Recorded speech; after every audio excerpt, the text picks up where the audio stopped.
이번 주 참 미세먼지가 매우 심각한 것 같습니다. 하루하루 사는 것이 이렇게 쉽지 않고 어려운 것 같습니다. 특별히 이 미세먼지가 많은 이 한 주간 더욱더 건강하심에 여러분들 유의하셨으면 좋겠고, 그럼에도 우리가 항상 귀 기울이고 힘써야 될 것이 있습니다. 아무리 미세먼지가 많고 우리의 삶이 힘들어도 우리가 항상 말씀을 붙들고 살아야 됩니다.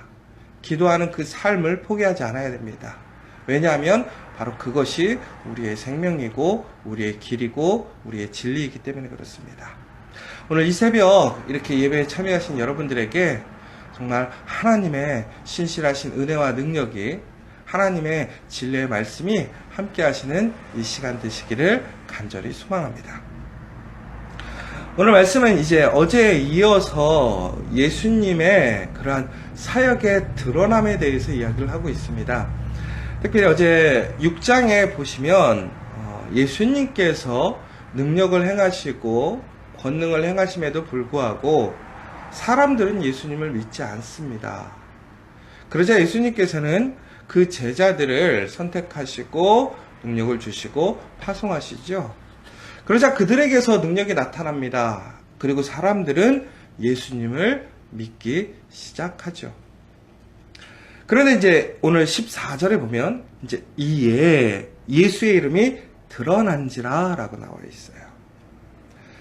예수님을 믿지 못하는 사람들은 결국에는 예수님의 능력을 믿지 못한 것이 아니라 예수님의 배경을 믿지 못한 것이죠. 여러분, 우리는 하나님의 말씀을 들을 때에 우리가 스스로 판단하는 일이 있어요. 학식이 높거나 혹은 내가 선호하는 이야기를 할 때는 그 말씀을 우리는 인정하죠. 그러나 내가 생각하는 만큼의 학식이 없거나 혹은 내가 원하는, 내가 듣고자 하는 소리를 하지 않으면 우리는 그 말씀을 인정하지 않습니다. 말씀은 누가 전하느냐가 중요한 것이 아니라 말씀 그 자체에 권위가 있고 능력이 있는 것이죠. 그것이 하나님의 말씀인 것이죠. 그런데 우리는 하나님의 말씀보다는 누가 전하느냐, 어디에서 듣느냐, 그 포장이 무엇이냐를 더 중요하게 생각한다는 것이죠. 엄밀히 얘기하자면 우리가 매일매일 많은 설교를 듣고 은혜를 받습니다. 어떤 말씀은 정말 귀에 쏙쏙 박히는 설교가 있고 내 심령을 파헤치는 말씀도 있어요. 그런데 우리가 가장 중요하게 생각하는 것은 스피치의 능력인 것이지 말씀의 그 핵심을 보지 못하는 일들이 참 많이 있습니다. 어찌 보면 말씀은 사람이 전하기 때문에 그 사람의 가치와 그 사람의 능력도 중요하겠죠. 그러나 온전히 보자면 말씀이 하나님의 말씀이고 살아있다면 그 말씀으로 우리는 이미 큰 은혜를 받을 수 있어요. 사랑하는 여러분, 이 시대에는 참 말씀의 홍수라고 얘기를 하고 있습니다. 말씀이 차고 넘치고 있죠. 그러나 우리가 먼저 집중하고 붙들어야 될 그 말씀이 무엇입니까? 하나님께서 우리에게 주신 그 성경의 말씀, 예수 그리스도의 말씀인 것입니다. 특별히 우리 커피아 교회에서는 매일 아침에 큐티와 성경을 읽을 분량들을 보내드리고 있습니다. 아시는 것처럼 우리가 분량이 너무 많아서 분량을 좀 줄였죠. 그런데 많고 적음의 문제는 아닌 것 같아요. 비록 적은 한 구절일지라도 그 구절의 말씀을 믿고 소망하고 그 말씀처럼 살려고 한다면 그 말씀은 우리의 삶 속에 살아 움직일 것입니다. 그러나 아무리 말씀을 많이 들어도 내 삶 속에 적용되지 않고 내 삶에 반영되지 않는다면 그 말씀은 아무런 의미가 없는 거예요. 예수님이 오늘 그렇게 말씀을 선포하셨음에도 불구하고 사람들이 처음에는 믿지 않았죠. 그러나 그 말씀이 예수님이 아니라 그 제자들을 통해서도 동일하게 말씀이 선포되어지고 능력이 일어나니까 사람들이 그 말씀에 순종하는 거예요. 권위를 인정하는 거예요. 여러분, 그 말씀을 믿고 말씀을 붙드시며 그 말씀의 능력을 경험하시는 여러분 되셨으면 좋겠습니다. 이제 예수님께서는 그렇게 말씀을 선포하신 이때에 그 이름이 드러나게 되는데, 이제 병행 구절로 보면 이제 예수님을 세상의 왕, 만왕의 왕으로 이제 부각시키는 단어일 수도 있죠. 그러면서 바로 나오는데 이제 헤롯 왕이 듣고 이르되라고 나옵니다. 그래서 이제 예수님과 헤롯 왕이라는 이제 두 왕의 그 비교를 하는 거예요. 무슨 얘기냐면, 세상적으로 보면 헤롯이 실질적인 왕이죠. 권세를 잡고 있죠. 많은 부유함이 있죠. 그러나 지금 오늘 이 말씀에서는 진정한 왕이 누구냐를 우리에게 선택하라고 이야기를 하고 있습니다. 예수님은 정말 배경이 없어요. 예수님은 사람들이 인정하는 권세도 없어요. 그러나 예수님은 하나님의 아들이십니다. 그리고 하나님의 말씀으로 기사와 기적을, 권능을 행하시는 진정한 하나님이심을 보여주고 있죠. 그러나 헤롯은 세상의 왕입니다. 능력을 갖고 있습니다. 권세를 갖고 있습니다. 그러나 그는 실질적으로 아무런 힘을 발휘하지 못합니다. 그가 아주 큰 일을 해냈죠. 헤롯 성전을 다시 지었죠. 그러나 그 성전을 통해서 사람이 살아납니까? 우리의 삶이 바뀝니까? 우리의 운명이 바뀝니까? 이스라엘의 운명이 바뀌었습니까? 이스라엘이 지금 이 시대의 가장 소망이 무엇입니까? 그들을 압제하고 그들이 정말 소망하는 해방이라는 그 문제를 헤롯은 해결하지 못하고 있어요. 오히려 로마를 힘입어서 그는 그의 권세를, 그의 힘을 유지하고 있는 것이죠. 그러나 예수님은 어떻습니까? 진정으로 이 세상의 왕으로서, 이 세상을 창조하신 하나님으로서 우리를 죄에서 구원하고 우리에게 생명을 주시러 오셨습니다. 그리고 우리의 아픔과 어려움과 우리의 문제들을 모두 다 해결하시는 분으로 오늘 우리에게 보여지고 있습니다. 우리가 누구를 왕으로 선택해야 될까요? 여러분, 우리가 믿고 따라야 될 그분은 누구일까요? 오직 예수님밖에 없습니다. 여러분, 다시 한번 우리가 믿고 의지할 그분은 예수님밖에 없음을 고백하시는 여러분이 되셨으면 좋겠습니다. 오늘 이제 그 예수님의 나타나심에 대해서 헤롯은 극히 두려워하고 있습니다. 왜 두려워하고 있느냐? 헤롯은 그 전에 이제 16절에 보시면 뭐라고 되어 있냐면, 헤롯은 듣고 이르되 내가 목벤 요한 그가 살아났다 하더라 라고 얘기를 하고 있어요. 여러분, 이 헤롯은 예수님을 예수님으로, 하나님으로 알지 못하고 있습니다. 그는 보지만, 그는 듣지만, 그는 예수님이 누구인지 아직도 정확하게 알지 못하죠. 단지 그는 이렇게 생각했던 거예요. 그가 존경했었고, 그가 두려워했었고, 그가 미워했던 세례 요한이 다시 살아났다라고 생각을 하는 것이지요. 오늘 이 헤롯이 얘기하는 살아났다라는 얘기는 예수님께서 부활하셨다라는 그 단어와 동일한 단어입니다. 헤롯은 그가 무슨 이야기를 하는지 모르죠. 오늘 우리 말씀을 보면 이제 이 세례 요한은 이 헤롯 왕을 의해서 죽게 되죠. 그러나 그가 예수님을 통해서 부활했다라고 생각이 되어지는 거예요. 그런데 성경에서는 우리에게 무엇을 보여주고 있느냐? 예수님께서 우리를 위해 죽으시고 부활하심을 보여주고 계십니다.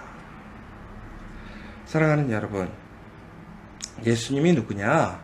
바로 예수님은 죽음에서 부활하신 하나님의 아들이십니다. 그를 믿는 자들은 또한 예수와 같이 죽음에서 부활하여 하나님의 영원한 나라에 들어가는 천국의 백성들인 것입니다. 오늘 우리는 그 예수님으로 인하여 다시 살아가는 그 한 사람인 것을 기억하시기 바랍니다. 오늘 이 헤롯이 왜 예수님을 요한이라 착각했느냐? 이제 그 포인트가 되게 중요한 포인트인 것 같아요.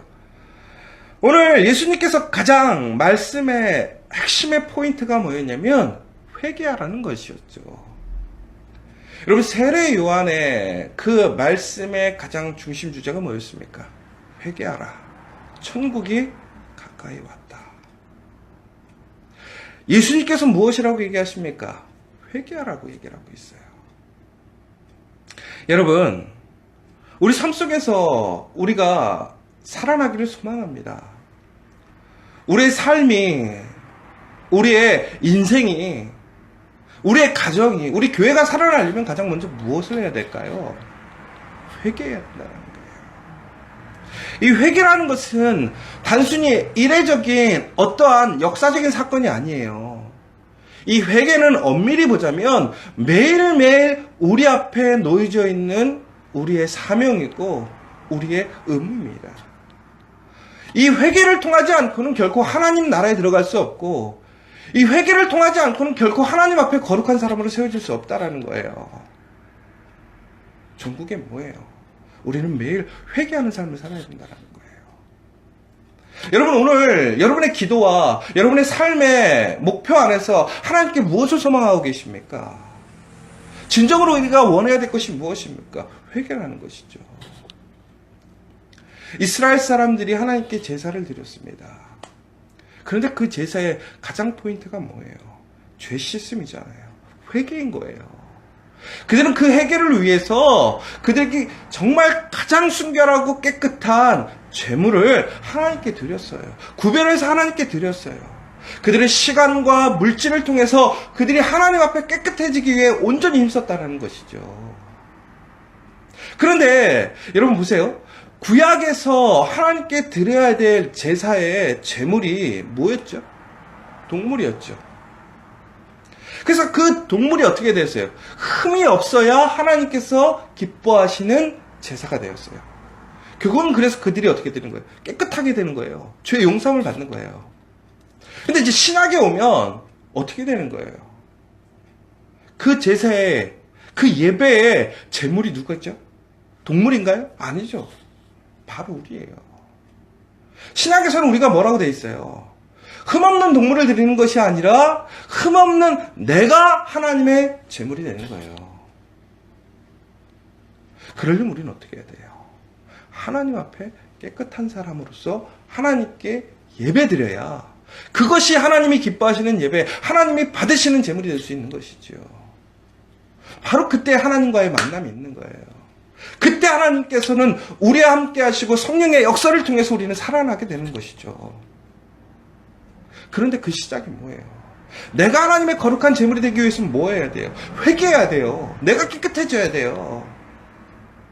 내가 결코 하나님 앞에 회개하지 않고 깨끗하지 않는다면 결코 우리는 아무리 예배를 드린다 할지라도 그 예배는 의미가 없는 거예요. 아무리 많이 말씀을 보고 아무리 많은 기도를 해도 거기에는 응답이 없는 거예요. 왜? 하나님이 기뻐하시는 예배가 아니니까. 그 시작이 뭐예요? 내가 거룩한 산제물이 돼야 되는 거예요. 그러기 위해서는 뭐 해야 돼요? 회개해야 돼요. 그런데 오늘 헤롯은 어떤가요? 회개하지 않고 있어요. 이 헤롯은 세례 요한을 두려워했죠. 왜 그랬냐면 20절에 보면 이렇게 나오죠. 헤롯이 요한을 의롭고 거룩한 사람으로 알고 두려워하여 보호하며 또 그의 말을 들을 때에 크게 번민하면서도 달갑게 들음이러라. 헤롯은 세례 요한을 두려워했어요. 그러나 정의롭게 생각했어요. 왜? 그가 옳은 얘기를 하니까. 하나님의 메시지를 전하니까. 그런데 이 헤롯은 잘못을 했죠. 어떤 잘못을 했냐면 17절에 보면 헤롯이 자기가 동생 빌립의 아내 헤로디아에게 장가들었다라고 얘기를 하고 있는데, 이제 이 번역이 조금 잘못되긴 했는데 자기 동생이 아니라 이복형입니다. 이복형. 이복형인 아내 헤로디아를 이 헤롯이 취했다는 건데 억지로 취한 사건이 아니라 여기서 이제 문제는 뭐냐면 이 헤롯에게도 아내가 있었고요. 또 헤롯의 형인 그러니까 이복 형인 빌립에게도 이제 아내가 있었는데 그게 누구냐면 헤로디아인 거죠. 그런데 이들이 온전한 관계 안에서 가정을 이루고 있었는데 이들이 육적으로 눈이 맞아서 어떻게 하냐 이혼을 하고 그들이 결합한 거예요. 그들은 무엇을 위해서? 욕구를 위해서 관계를 깨버리고 불법적으로 가족끼리 결혼을 하는 일을 저지른 것이죠. 이것은 분명히 잘못된 일인 것이죠. 세례 요한은 그것에 대해서 회개하라고 얘기를 했어요. 그러자 뭐라고 되어 있냐면 헤로디아가 요한을 원수로 여기고 죽이고자 했대요. 종국에서는 이 헤로디아의 그래 입김이 작용됐겠죠. 헤롯은 요한을 두려워했지만 그럼에도 불구하고 그를 그냥 내버릴 수가 없었던 것이죠. 옥에 가두게 됩니다. 그러나 헤로디아는 종국에는 어떻게 하죠? 그 요한이 살아있는 것이 싫었어요. 왜? 자신의 잘못을 자꾸 들추니까, 이야기하니까, 회개하라고 하니까. 여러분, 내 잘못을, 내 부끄러움을 자꾸 드러내는 사람이 있다고 생각해 보세요. 만날 때마다 그거 죄라고, 잘못됐다고, 회개하라고 얘기한다고 해보세요. 여러분, 그 사람이 좋겠어요? 싫지요. 우리는 그래서 요즘에는 불편한 얘기 안 해요. 잘못된 얘기 안 해요. 더 나아가서는 그것이 옳은 얘기일지라도 나에게 올바른 얘기하는 사람 좋아하지 않아요. 근데 여러분, 무엇이 복일까요? 나의 죄를 숨겨주고 나를 무조건 감싸 안아주고 나에게 잘했다고 칭찬해주고 나에게 격려해주는 그 사람이 좋은 사람인가요? 맞아요. 사랑이라는 것은 죄를 덮어주겠죠. 내 부족함을 덮어주는 것이죠. 그러나 그것이 온전한 사랑일까요? 온전한 사랑은 뭐예요? 죄를 구별시켜야죠. 죄를 씻겨줄 수 있는 사랑이 진정한 사랑이에요. 여러분, 요즘 교회에서는 회개하라는 얘기를 못해요. 왜? 회개하라고 하면 사람들이 싫어한다는 것이죠. 근데 전 참 감사해요. 우리 커피아 교회에서는 회개하라는 이야기를 할 수 있잖아요. 그것을 기쁨으로 받아들이는 우리 성도들이 있잖아요. 여러분, 그 회개하라는 그 말씀이 내 귀에 들리고 또한 다른 사람을 통해서 하나님의 말씀을 통해서 내 마음에 찔림이 있고 아픔이 있다면 우리가 그것을 어떻게 해야 될까요? 죄책감을 가지고 나는 포기해버려야 돼. 나는 도망가야 돼. 이것일까요? 아니죠. 회개하면 되는 거예요. 그런데 헤롯은 어떻게 했어요? 회개하지 않았어요. 어떻게 했어요? 외면하려고 했어요. 피하려고 했어요. 격리시키려고 했어요. 안 들으면 될 줄 알았어요. 그러나 종국에는 어떻게 됐어요? 회개하지 못하고 더 큰 죄를 저지르게 되는 것이죠. 사랑하는 여러분, 오늘 예수님을 통해서 우리는 회개해야 됨을 다시 한번 듣게 됩니다. 그런데 그 사명을 다했던 세례 요한은 그 회개를 외치다가 하나님의 거룩함을 지키려다가 전국에는 비참한 생을 마감하게 됩니다. 여러분, 아무리가 외쳐도 듣지 않는 사람들이 있어요. 우리가 좋은 말 해서 피해를 입는 경우가 있어요. 그러나 우리의 사명이 무엇입니까? 회개케 해야 돼요. 깨끗하게 해야 돼요. 그래야 어떻게 되는 거예요? 살아나는 거예요. 내가 죽을지라도 살릴 수 있다면 그것이 우리의 사명 아닙니까? 우리의 본분 아닙니까? 사랑하는 여러분, 진정으로 회개하는 역사가 일어나길 원합니다. 회개하는 오늘 하루가 되길 원합니다. 남을 탓하거나 비판하거나 비방하는 것이 회개가 아닙니다. 하나님의 말씀을 선포하고 하나님의 말씀의 기준을 이야기하고 사랑으로서 거룩해 줄 수 있기를 소망하는 것이 회개인 것이고 그것이 진정한 사랑함의 역사인 것입니다. 오늘 이 시간 여러분들에게 그 놀라운 역사, 그 은혜, 회개가 일어나기를 간절히 소망합니다. 오늘 이 시간 다시 한번 또 같이 기도했으면 좋겠습니다.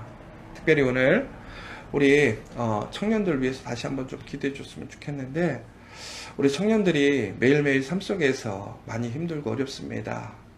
또한 많은 유혹과 여러 가지 시험들 가운데 있습니다. 그러나 그들이 정말 하나님의 말씀을 붙들고 하나님의 기준 안에서 담대하게 살아가는 우리 청년들 될 수 있도록, 무엇보다 거룩한 산제사, 산제물이 될 수 있는 그 구별되어지는 우리 청년들 될 수 있도록, 회개를 두려워하지 않고 회개를 기쁨으로, 회개 안에 참여해서 하나님의 영광과 은혜에 참여하는 사람들 될 수 있도록 다시 한번 기도해 주시고, 또한 오늘 간절히 예수님으로 인하여 그 은혜의 삶을 살아가는 여러분 되시기를 간절히 소망합니다.